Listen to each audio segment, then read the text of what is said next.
Hello everybody, here's my review of WWE War Games that was on last night.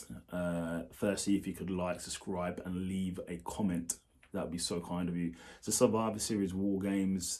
Main event is the Bloodline versus the Brutes, Drew and KO. This was on the 26th of November.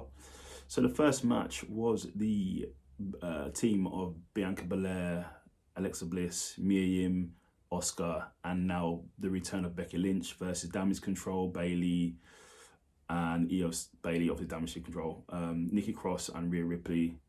Really good match from the women. It was actually a 39-minute match. It was a massive, nearly an hour for a match. Really good match. Go and watch it. I haven't seen it, but in the end, Team Bayley win. Team Belair. Got the two B's mixed up. Team Belair wins. Bianca Belair's team wins. So that was a really good match. Go and watch it. I haven't seen it. Then we had AJ Styles versus Finn Balor in a singles match. It was an 80-minute match. Awesome match. Go and watch. You haven't seen it. But in the end, AJ Styles won. I think that's his first win over Finn Balor on pay-per-view. So they have fought before and Finn Balor won.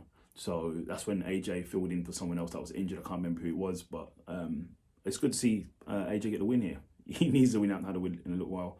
Then we had Ronda Rousey versus Shotzi. This match lasted 7 minutes, and Ronda Rousey defeats Shotzi by submission.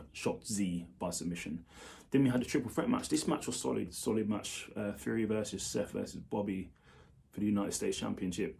14-minute match, really solid match there. Go and watch. I haven't seen it. But in the end, Austin Theory is the new US champion. Austin Theory won. I believe Seth was going for a suplex, and then Bobby hit Seth with a spear, and then Theory got the pin. So really good. And then in the main event, this was nearly a 40-minute match, the men's war game match, where you had obviously the whole bloodline, and then Brawling Brutes, Drew and Kevin Owens. There's been a lot of talk whether Sami Zayn's going to turn on anyone, turn on the bloodline. That's what they were talking about, because when on Raw, it was on SmackDown, I believe it was,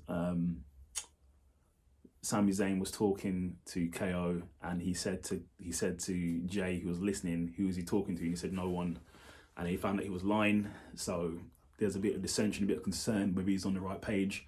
But in the end of the match, he proved he was. He took out his best friend Kevin Owens with a low blow, then a haluva kick, and then led it up to Jay getting a splash, and then they got the 1, 2, 3. So he's proved his alliance and allegiance with the bloodline, and Jay even gave him a hug. So it should be good to see they're all on the same page this week on Raw and SmackDown, so it should be interesting. But yeah, so that's your review of War Games. So go and see it if you haven't watched it. Really good pay-per-view.